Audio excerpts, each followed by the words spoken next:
Sri Aurobindo's been telling us about the early human beings, or beings who had a human form, but who were not yet fully human, who didn't have a human consciousness, or even a very developed soul. And he says that none of them thought to look beyond the hour's gains, or dreamed to make this earth a fairer world, or felt some touch divine surprise his heart. These are beings that have a human form, but are still animal in their consciousness. So they can't look far into the future, they can't dream ideal dreams, they don't experience some divine touch on the heart. So I'm going to read on from there, page 145, line 480. It's continuing about these early beings. The gladness that the fugitive moment gave, the desire grasped, the bliss, the experience won, movement and speed and strength were joy enough, and bodily longing shared, and quarrel and play, and tears and laughter, and the need called love.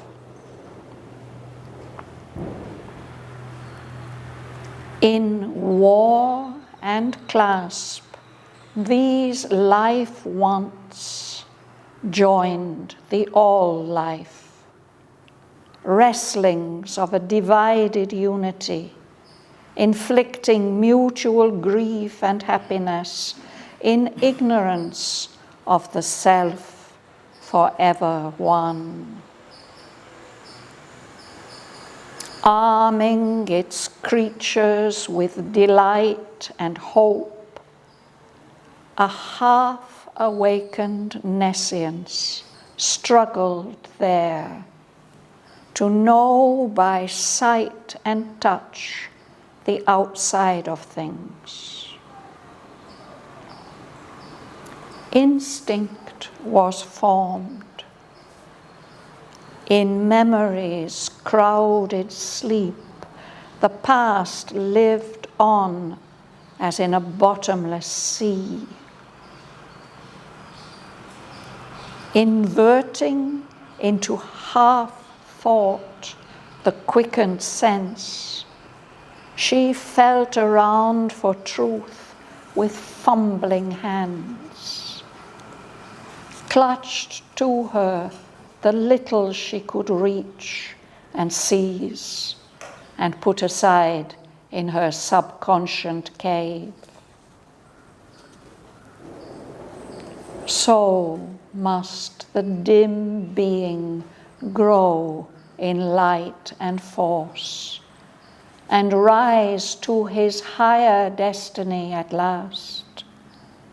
Look up to God and round at the universe, and learn by failure and progress by fall, and battle with environment and doom. By suffering, discover his deep soul, and by possession, grow to his own vasts. Halfway she stopped and found her path no more. Still nothing was achieved but to begin. Yet finished seemed the circle of her force. Only she had beaten out sparks of ignorance. Only the life could think, and not the mind. Only the sense could feel, and not the soul. only was lit some heat of the flame of life, some joy to be, some rapturous leaps of sense. All was an impetus of half-conscious force, a spirit sprawling, drowned in dense life foam, a vague self grasping at the shape of things. Behind all moved, seeking for vessels to hold a first raw vintage of the grapes of God. On earth's mud, a spilth of the supernal bliss, intoxicating the stupefied soul and mind, a heady wine of rapture, dark and crude, dim, uncast yet into spiritual form, obscure inhabitant of the world's blind core, an unborn Godhead's will, a mute desire.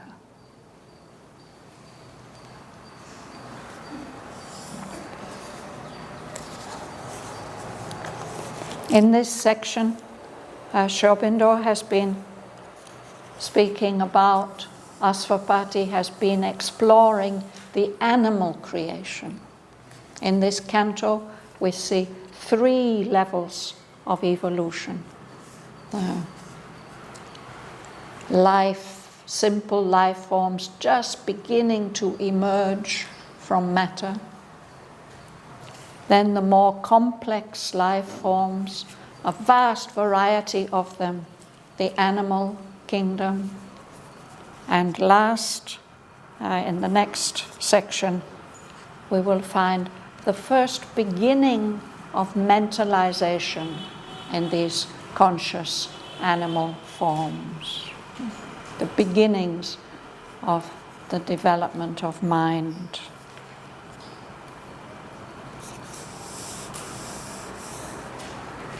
So we started at line 480 about these primitive beings living more or less like animals, absorbed by the outward touches of the things and the sense experiences. You'll read, Martin? The gladness that the fugitive moment gave, the desire grasped, the bliss the experience won, movement and speed and strength were joy enough, and bodily longing shared, and quarrel and play, and tears and laughter, and the need for love. So, none of these beings are thinking into the future, planning, dreaming. They're absorbed in the experience of the moment. So the delight of the moment is enough for them. The gladness that the fugitive moment gave.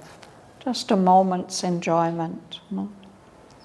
The satisfaction of fulfilling a desire, the desire grasped. That kind of limited bliss.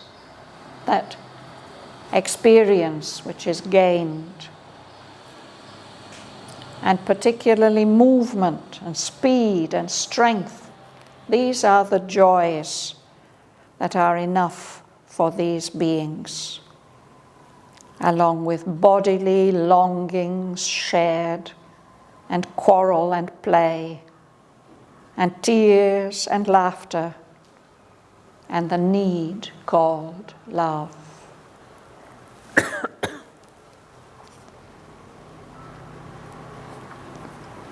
So now Sri Aurobindo speaks about the wider significance of this development. Philomena.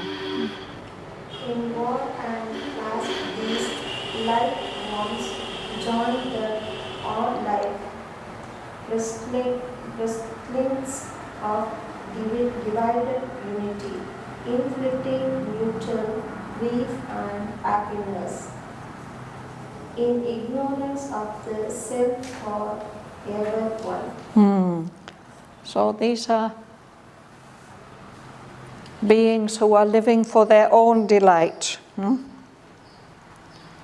But at the same time, through their actions and experience, whether it's in war or whether it's in clasp, in embrace, these life wants of those individual creatures connected with the all life, the life of the whole universe.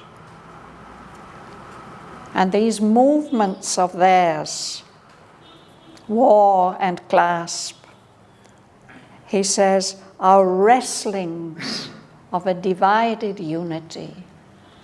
It's as if the oneness, the true oneness, has been divided up into all these different beings, and they experience things separately.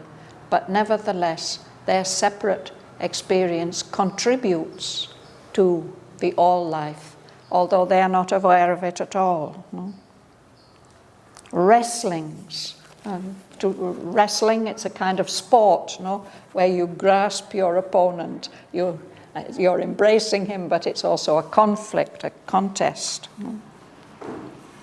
So in these relationships, these exchanges, these beings inflict mutual grief and happiness on each other.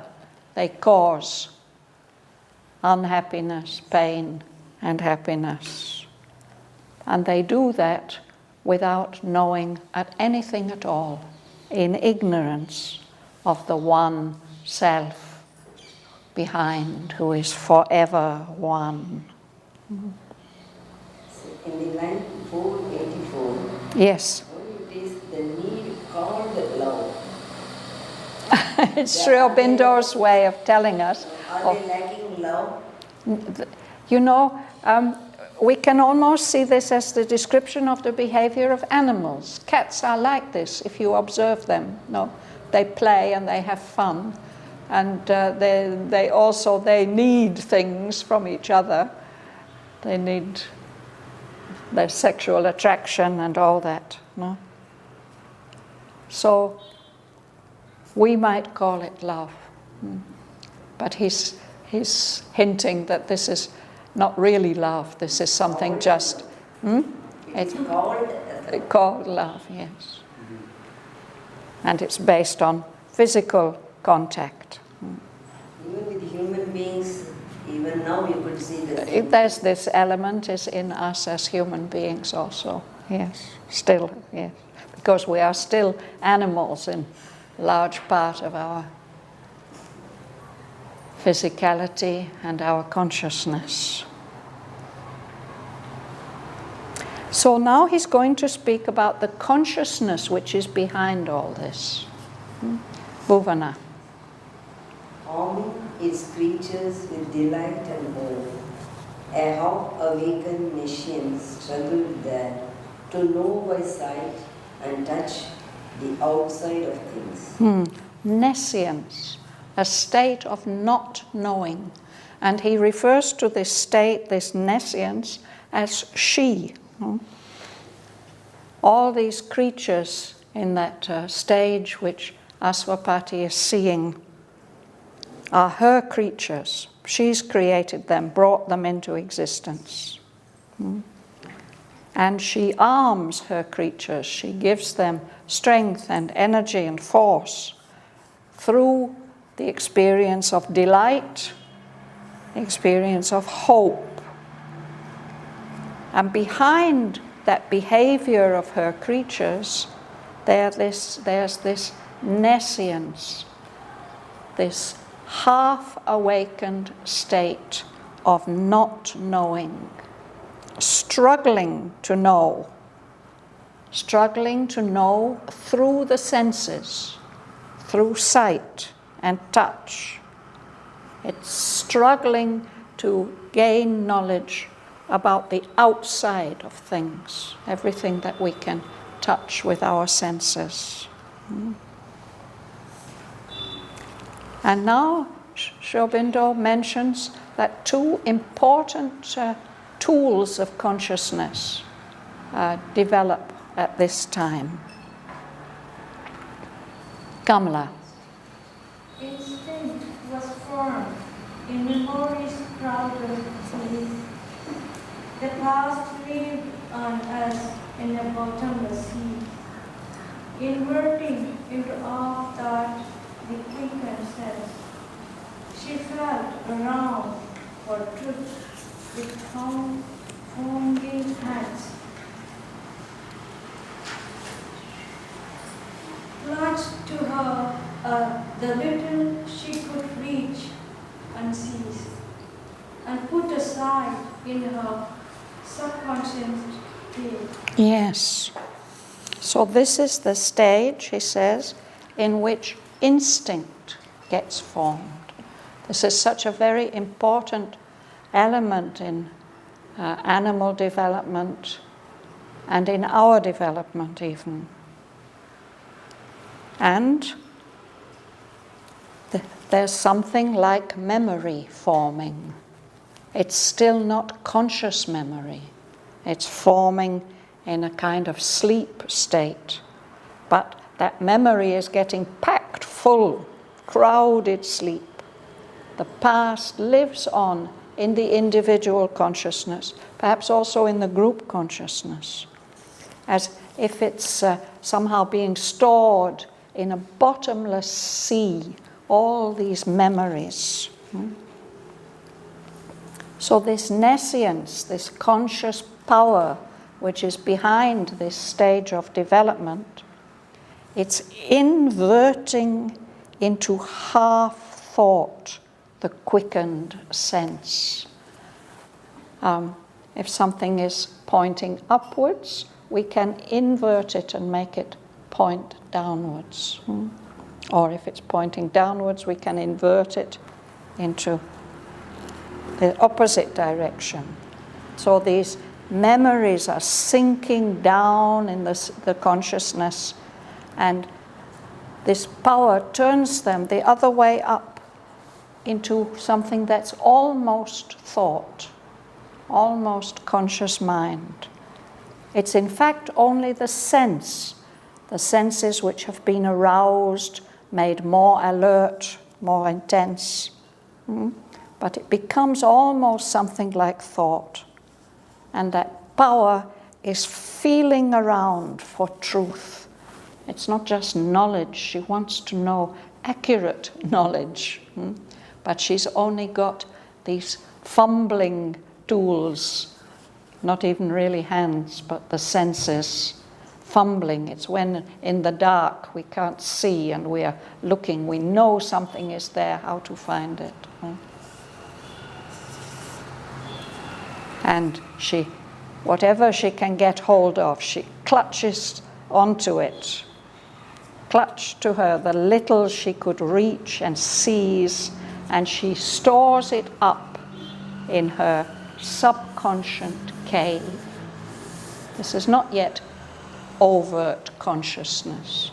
This is sinking down into this sea of the subconscious, from which so much comes to us without our knowledge. What's the difference between nescience and subconscious? Nescience is not knowing. Nescience. Nescience. Yes, nescience means not knowing, not having knowledge. But it is a kind of knowledge, no? She's getting hold of these sense impressions, memories, instinct tells her what to do with them. So all that is being stored up in the subconscious levels. And later on they'll rise up and become more conscious. Diego, you'd like to read?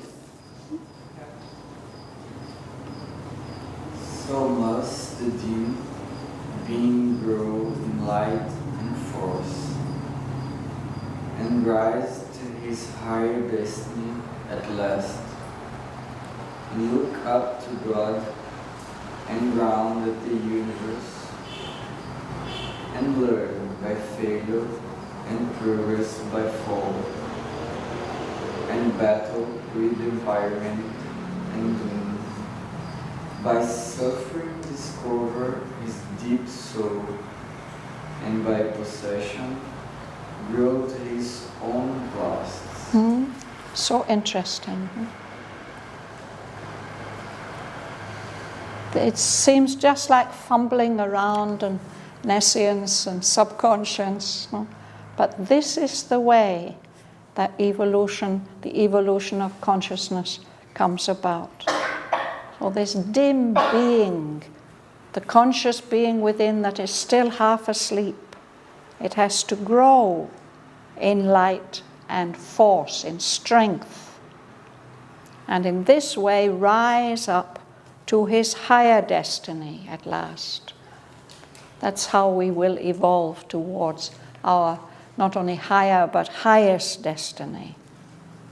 We'll be able to become more conscious and look upwards at God and round at the universe around us, and we'll be able to learn by our failures, and we'll be able to build on our failures, progressing by fall.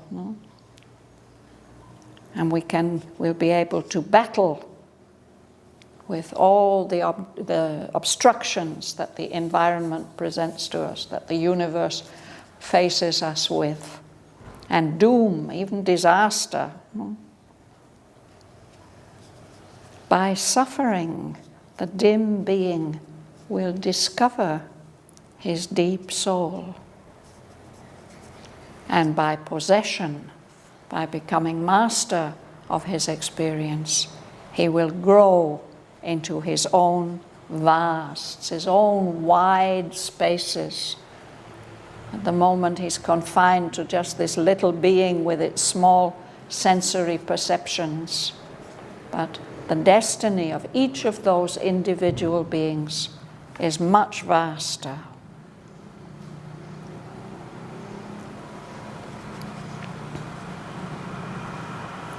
Joel. Halfway she stopped and found her path no more. Still nothing was achieved but to begin, yet finished seemed the circle of her thoughts. Only she had beaten out sparks of ignorance. Only the light could think and not the mind. Only the sense could feel and not the soul.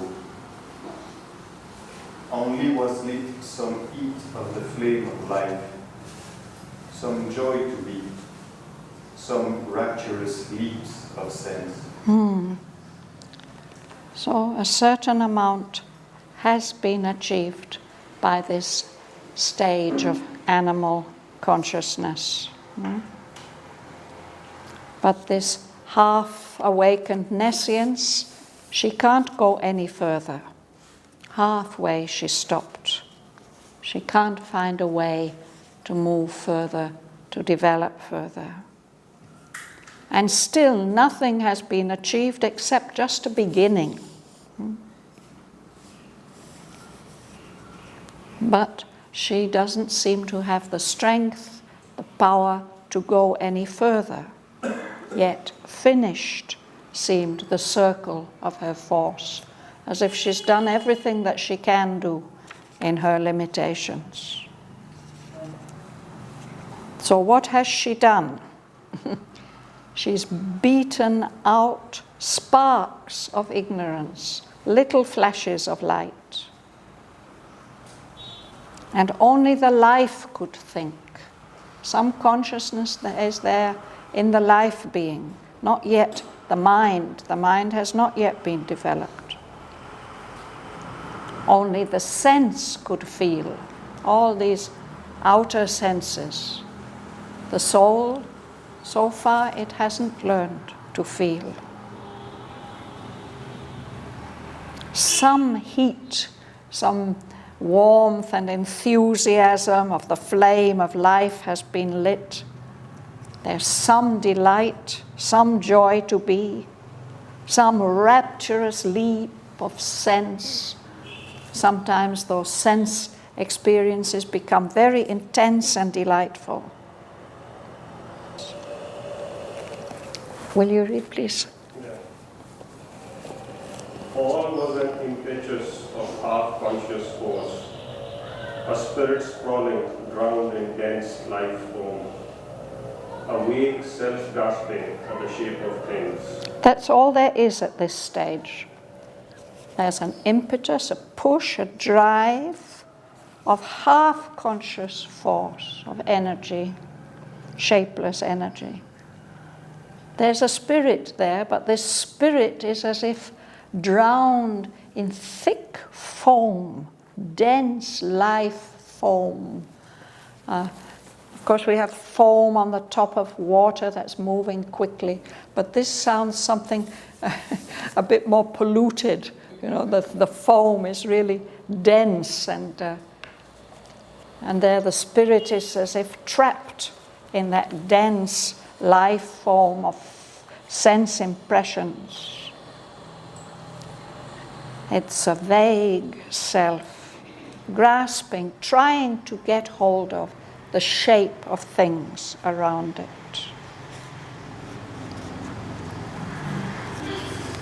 Tomoko. Behind, all move, seeking for vessels to hold. A first raw vintage of the grapes of God. On earth mud, a spirit of the supramental, The supernal. bliss, intoxicating the Stupefied. stupefied soul and mind. Heady. Heady wine of rapture, dark and crude, dim, uncast, yet into spiritual form, obscure inhabitant of the world's blind core, an unborn Godhead's will, a mute desire. I think this is such an amazing sentence. Behind all this animal creation, this development of life, something is moving there. It's something which is looking for containers, for vessels that can receive and hold a first raw vintage of the grapes of God. A vintage is when we harvest grapes, and then the grapes are turned into wine. The type of wine, the year, the place, all that, that's the vintage. For in this symbolic language which Mother and Sri Aurobindo are using, the wine is always delight. But this is quite a crude sort of delight. A first raw vintage of the grapes of God. It's not something very refined and highly developed. He says it's even just been spilled onto the earth, onto the mud of the earth.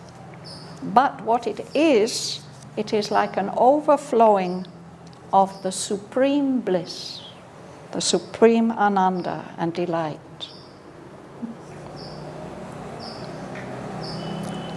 It has the effect of intoxicating the soul and the mind. When you drink too much, especially if it's a first raw vintage, it may make your head spin and you're no longer fully in control of yourself. So the mind gets stupefied, it can't think properly anymore. The stupefied soul and mind. This is a heady wine. It's a wine that makes you feel intoxicated. But it is a wine of rapture, of delight. But this is a dark and crude kind of rapture. It's dim. The real delight has to become cast into a spiritual form. It has to become Ananda. But this hasn't happened yet. This first raw vintage is an obscure inhabitant, dark and confused, inhabiting the world's blind core. But it does represent the will of a divine being, a divine force, which has not yet been born. It represents the desire which is behind the whole creation, not yet able to express itself clearly. It is mute.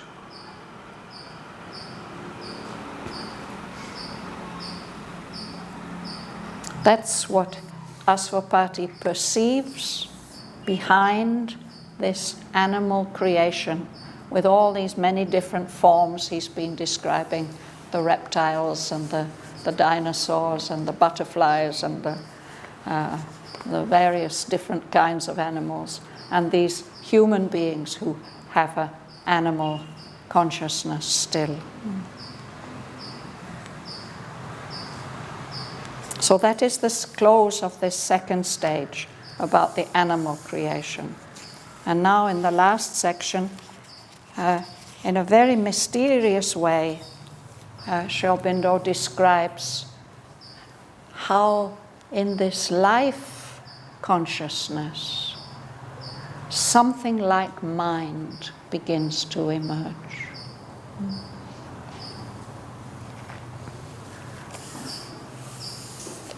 Rita. A third creation now revealed its face. A mold of body's earthly mind was made. A glint of light kindled the obscure world force. It adored a driven world with the seeing idea and armed the act with thought's dynamic point. A small thinking being watched the works of time. So this is the third creation. First the material vital, then the vital, and now the beginning of this third creation where there's some mind mixed in. A mold of body's early mind. It's still a physical mind. No? It's only a glint of light, a little flash of light.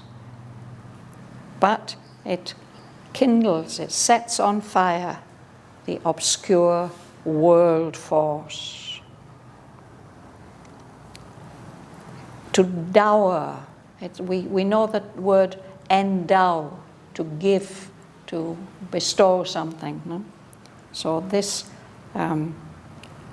glint of light dowered, it gave to this driven world, this world that's driven by impulses and instincts, with a new power, with thought's dynamic point. The idea that thought can aim at a particular point and act there. So for the first time, Aswapati sees a small thinking being watching, observing what's going on in time. And how did this happen?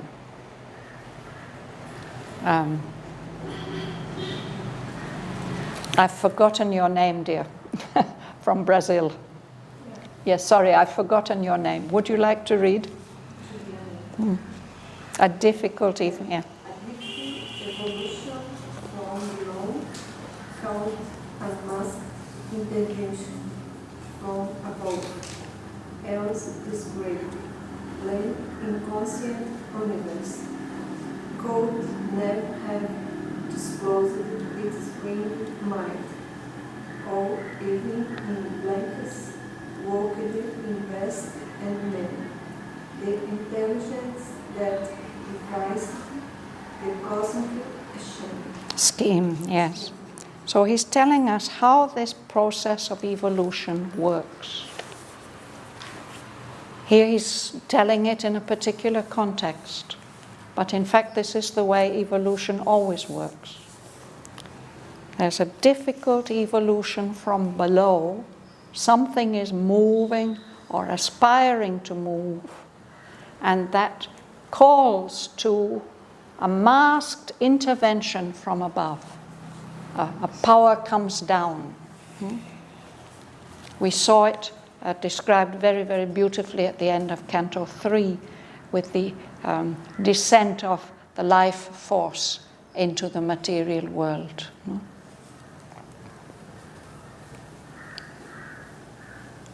If that call hadn't been there, if that intervention hadn't been there, this whole blind, inconscient universe could never have disclosed its hidden mind.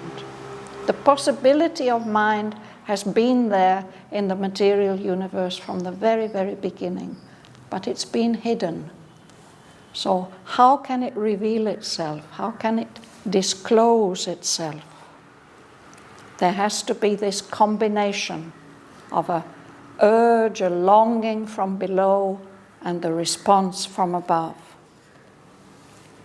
Otherwise, it couldn't have happened. Even that intelligence, the original supreme intelligence that has devised this whole cosmic scheme, this drama, couldn't have worked in beasts, in animals, and in human beings, not even in blinkers. When I was a little girl, there were still working horses in the streets and on the roads, and they were given blinkers to wear so that they could only see just directly in front of them. They wouldn't be startled by anything coming from the side. No? So, he says, even in blinkers, this intelligence couldn't have worked if there hadn't been this evolutionary process of aspiration and descent.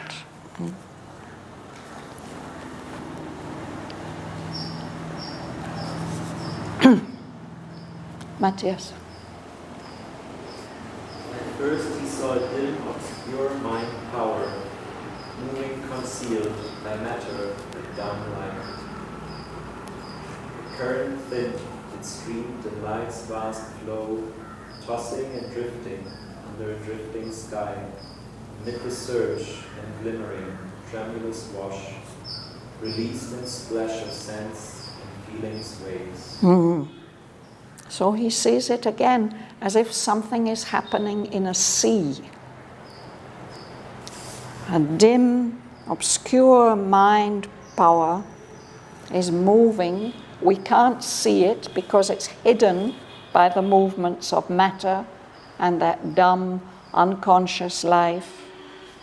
But although it's only a very thin current, there it is. It's streaming along in the vast flow of the ocean of life, which is tossing and eddying under a drifting sky, this sky of uncertainty of mind. There's that thin current flowing in the midst of the waves and the glimmering, tremulous wash. Water moving, maybe it has phosphorescence glowing on the surface. This mind current is set free. It can be projected out of the flow of matter and dumb life. It's released just as a splash of sense feeling, sensation, and waves of emotion.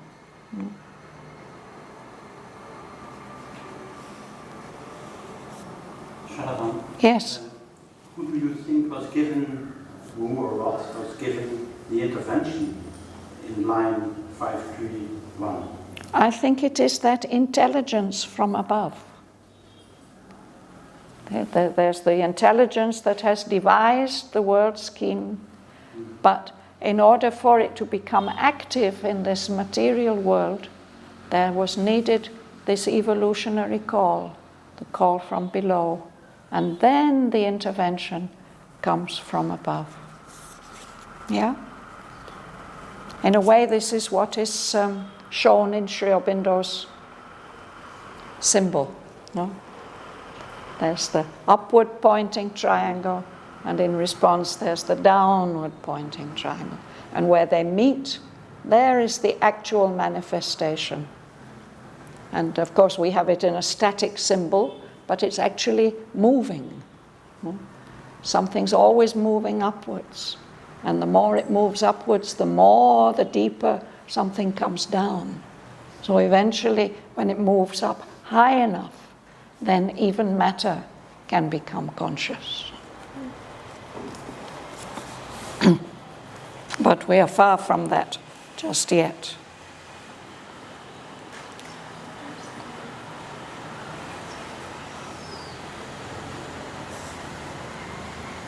Alice.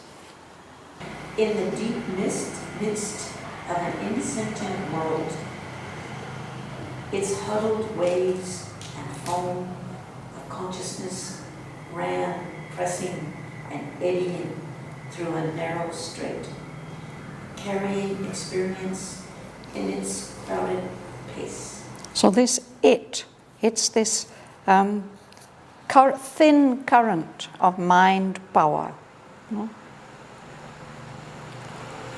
As still only a very thin current deep in the midst of this inconscient world. But they're pressed close together, its waves and its foam of consciousness gets carried along in that life ocean, and it moves, pressing, going quickly and eddying in whirlpools, because it's being forced through a narrow strait. A strait is where the land comes very close together, and so when the water passes through, it moves swiftly and it eddies. So this is about this thin current of consciousness being passed through individual beings, no? And then it forms these whirlpools and eddies. And in this way, it begins to emerge. It's carrying experience in its crowded base, the beginning of mind. Tone. It flowed, emerging into upper light. From the deep pool of its subliminal birth to reach some high existence still unknown. There was no thinking self, aim there was none. All was unorganized stress and seekings fake. Only to the unstable surface rose sensations, steps and hatches of desire, and passion's moods and brief emotions' cries, a casual colloquy of flesh with flesh, the murmur of heart to longing wordless heart, glimmerings of knowledge with no shape of thought, and jets of some subconscious will or hunger's pools. So it's all still very fluid and unfixed, no? And things come up to the surface and they sink back again, And they're all very, very vague. Unorganized stress and seekings vague. But we recognize what it's bringing, no? Sensations, sharp little stabs and edges of desire, more intensely even leaps of passion, the cries of brief emotions. The contact, the casual colloquy. A colloquy is a conversation or an exchange of the flesh of one being with the flesh of another. A murmur of heart to another heart, another longing, wordless heart. And the first glimmerings of knowledge.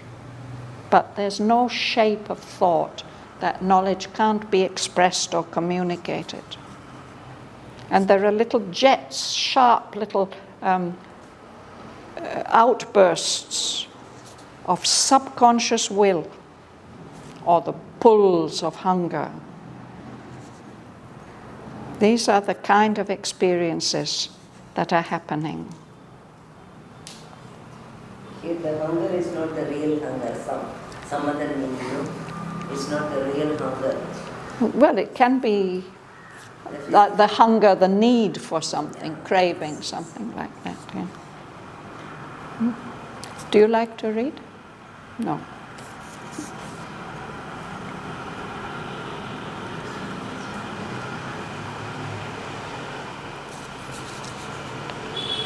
I think we'll stop there for today.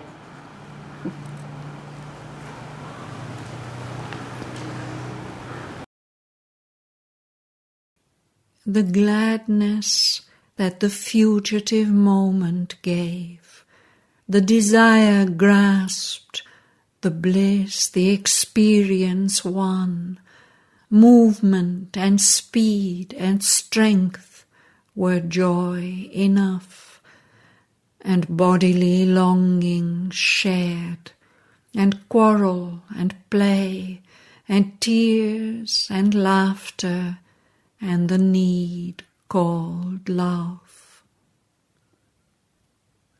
In war and clasp, these life wants joined the all-life.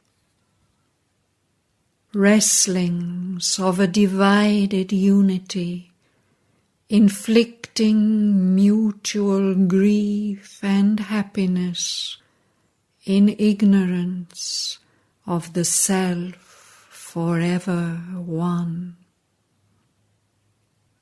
Arming its creatures with delight and hope, a half-awakened nescience struggled there to know by sight and touch the outside of things.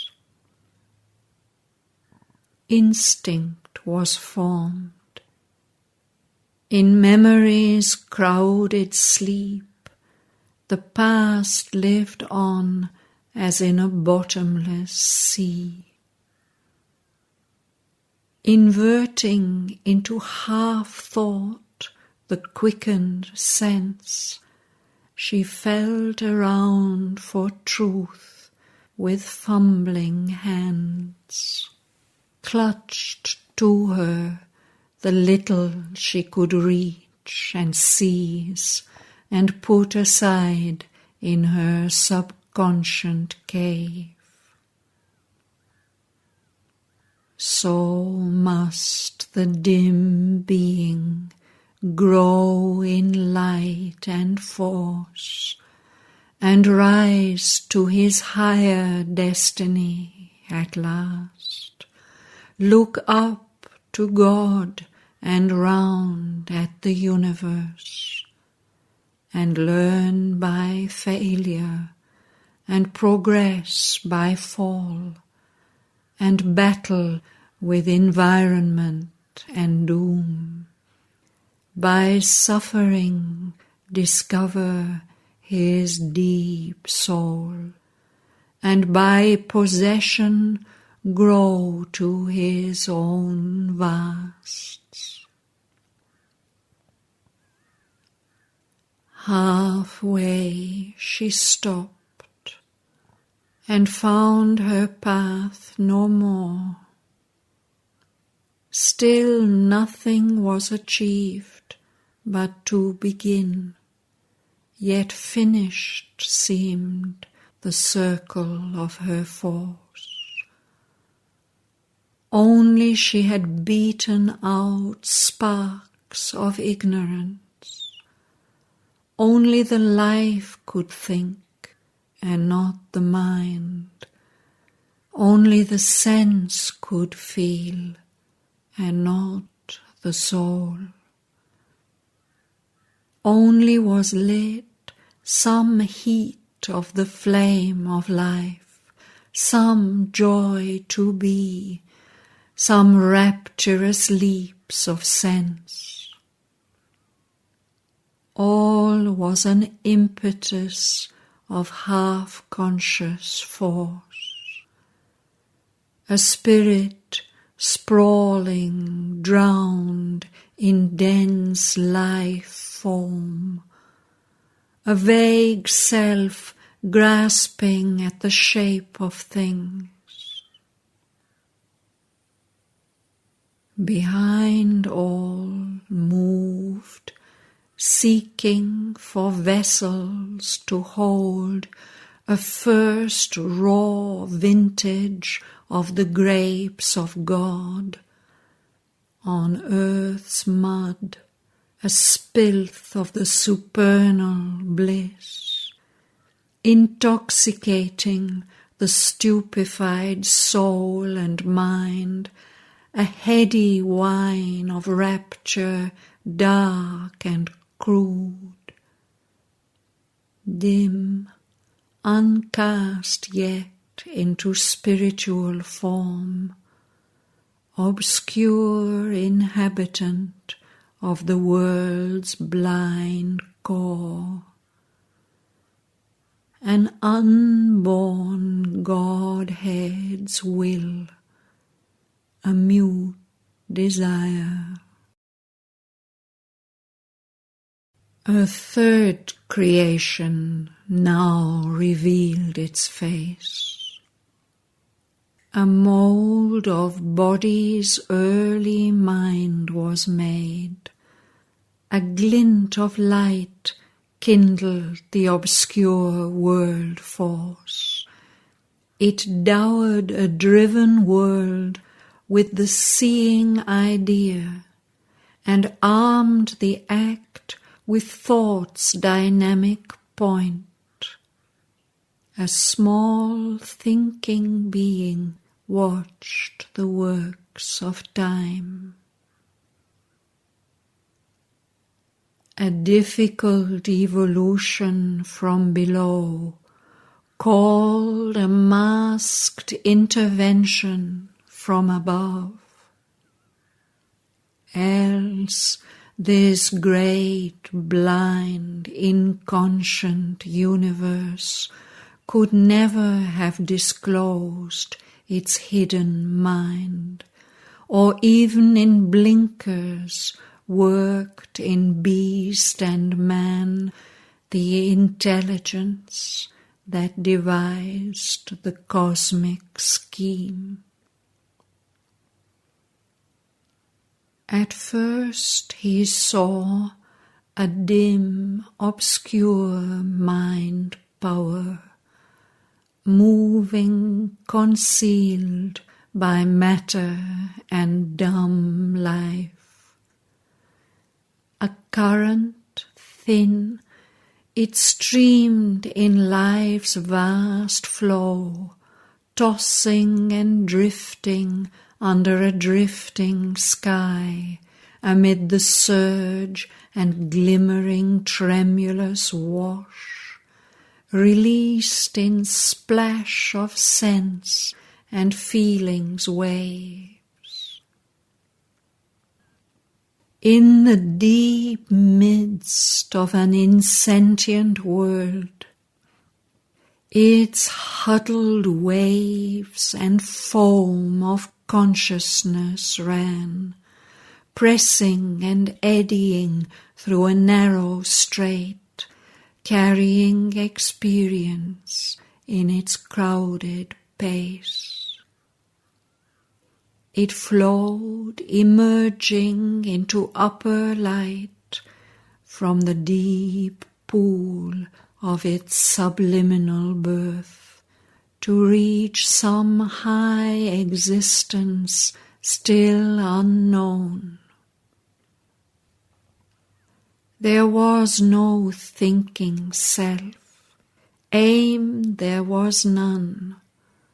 All was unorganized stress and seekings vague.